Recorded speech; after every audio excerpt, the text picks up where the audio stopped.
The Galactic Assembly was a sprawling, multifaceted organization, home to thousands of species, each with its own quirks and contributions. Humanity, by comparison, was seen as a rather ordinary, if somewhat earnest, member. They were decent traders, diligent explorers, and possessed a bewildering fondness for what other species considered excessive bureaucracy.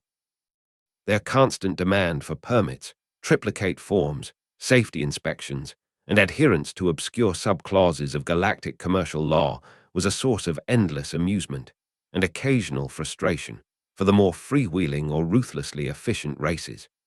The Skarn corsairs, in particular, found human adherence to rules laughably naive. The Skarn were pirates, plain and simple, though they preferred the term opportunistic acquirers. Hulking reptilian beings with a philosophy that boiled down to might makes right. They preyed on merchant shipping in the less patrolled outer systems. Treaties were suggestions, regulations were for lesser beings, and human freighters, with their reputation for being lightly armed and crewed by by-the-book spacers, were considered particularly soft targets. The MSS Indefatigable Accountant was, to put it mildly, an unglamorous vessel. It was a colossal human megafreighter, essentially a city-sized block of cargo containers propelled by massive engines. Its captain, Arthur Jenkins, was a man whose previous career as a senior inspector for the Galactic Commerce Authority had instilled in him an almost religious devotion to regulations. His crew, while competent, shared his meticulous, if somewhat pedantic, nature. They weren't warriors. They were logistics specialists, cargo masters, and maintenance technicians who knew every nut, bolt, and bylaw of their ship. When 3 battered Skarn raiding cruisers dropped out of FTL near the Accountant in the largely unpoliced Kelvin abyss, their commander, Krelix Bloodfang, grinned, displaying rows of needle-sharp teeth. A human bulk hauler undefended. Rich pickings, my clutchmates. Prepare to board. Standard smash and grab. They'll probably try to file a complaint. His crew chuckled, the sound like rocks grinding together. The Skarn ships opened fire with disruptive cannons, expecting shields to flicker and fail, followed by panicked human transmissions. Instead, the Accountant's shields held surprisingly well, cycling through frequencies with annoying efficiency. Then, a calm, slightly reedy voice came over the comms. "Unidentified vessels," Captain Jenkins stated, his tone that of a man inquiring about an overdue library book.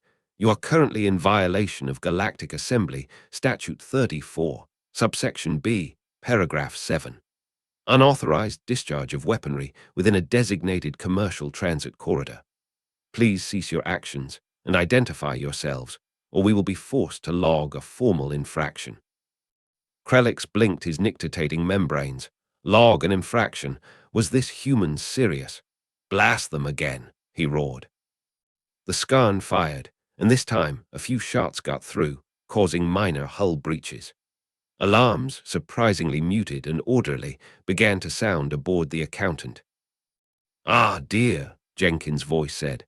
"That now constitutes willful damage to registered commercial property, a Class Gamma offense, and you're still failing to identify.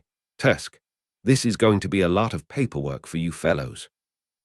The Skarn boarding parties, expecting terrified, disorganized resistance, breached the hull in several locations.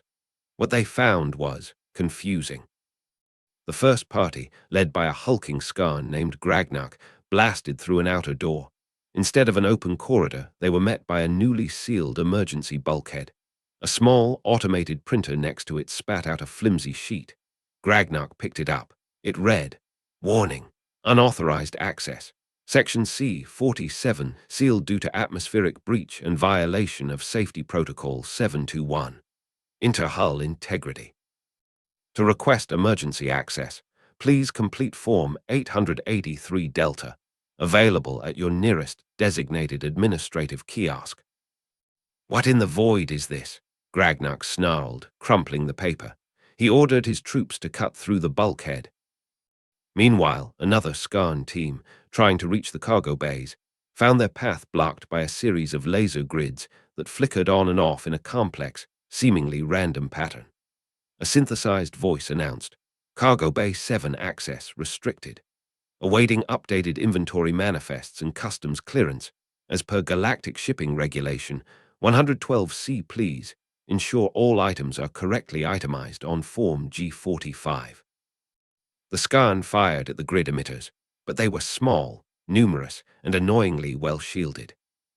Krellick's bloodfang on his bridge was growing increasingly frustrated. Why aren't they fighting back properly? Where are the screams, the pleas for mercy? Commander, his tactical officer reported, the human ship, it's not fighting, but it is reacting. Automated systems are they're complying with internal damage control protocols. Vigorously. Captain Jenkins' voice came back on, still unnervingly calm. To the Skarn boarding parties currently attempting to bypass reinforced plasteel hatches in Sector Gamma 9. Please be advised that those hatches are rated against Class 4 explosive entry. Attempting to cut them will trigger automated fire suppression systems, as per Safety Directive 203. It's a rather messy foam, and quite difficult to get out of scales, I'm told. A moment later, muffled roars and hisses came over the Skarn-calm channels from Gamma 9, followed by sounds of slipping and cursing. The Accountant wasn't a warship, but it was a masterpiece of human overengineering and regulatory compliance.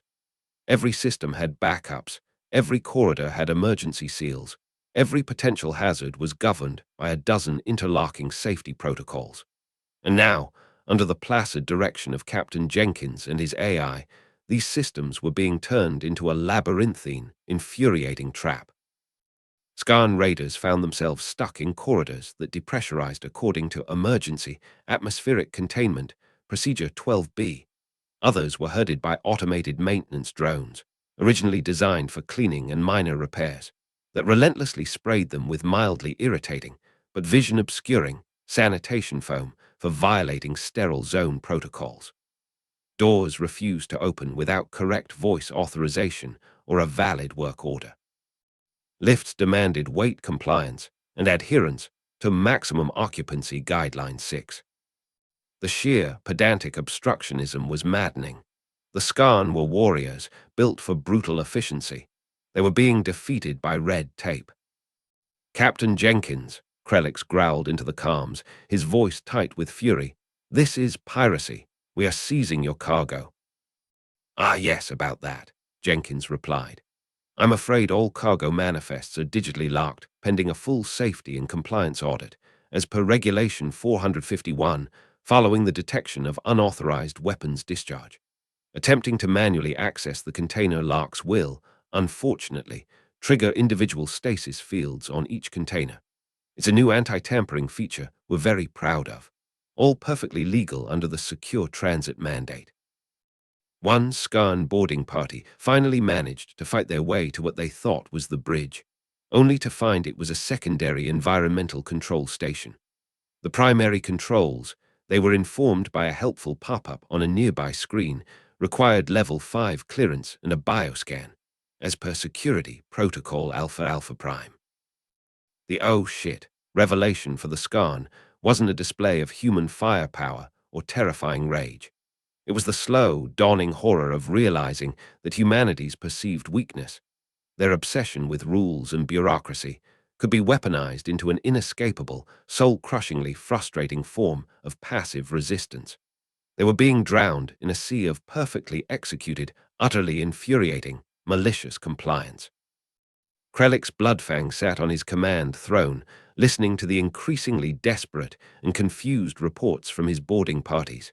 Some were lost, some were stuck, some were arguing with automated voices about the correct procedure for filing a grievance. Commander, his first mate said, his usual bluster gone. This isn't a ship, it's a government office from the 7th hell.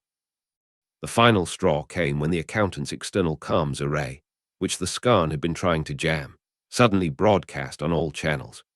This is the human freighter MSS, Indefatigable Accountant, reporting unauthorized boarding and multiple regulatory infractions by unidentified Skarn vessels at coordinates. It then proceeded to list, in excruciating detail, every single galactic statute the Skarn had violated, complete with reference numbers and potential penalties. A few minutes later, A very smug human patrol corvette, the HPS Efficient Resolution, dropped out of FTL. It had been on a routine customs inspection run nearby and had picked up the accountant's perfectly filed, automated distress signal, complete with attached incident reports, scanned copies of warning notices, and even blurry pic captures of the Skarn boarding parties violating various safety signs. The Efficient Resolution hailed the Skarn flagship. Skarn vessels, this is Galactic Patrol. You are surrounded by, well, mostly by incoming legal complaints. We suggest you power down your weapons and prepare to be boarded. And for goodness sake, try not to track any of that foam onto our nice clean decks. Krellick's Bloodfang stared at the human patrol ship, then at the silent, imposing bulk of the indefatigable accountant. He felt a weariness he hadn't experienced in decades of raiding. He'd faced down warships, battled space monsters, and plundered treasure worlds. But he'd never been so thoroughly, so comprehensively, so annoyingly defeated. "Power down," he rasped. "Tell the boarding parties to fill out whatever forms they need to surrender." The legend of the indefatigable accountant and Captain Jenkins spread like wildfire through the piratical underworld, and then, more slowly, through the official channels of the Galactic Assembly. Human freighters, once seen as easy marks, were suddenly viewed with a new kind of dread. Not fear of their lasers, but fear of their lawyers, their auditors, and their terrifyingly efficient paperwork. Galactic commerce departments began to study human regulatory frameworks, not as examples of inefficiency, but as potential defensive strategies. The concept of bureaucratic warfare entered the galactic lexicon. Captain Arthur Jenkins received a commendation for upholding the highest standards of commercial diligence under duress. He also received a small fine for failing to file his hostile action encounter report in the correct font. He paid it without complaint. It was, after all, the rule.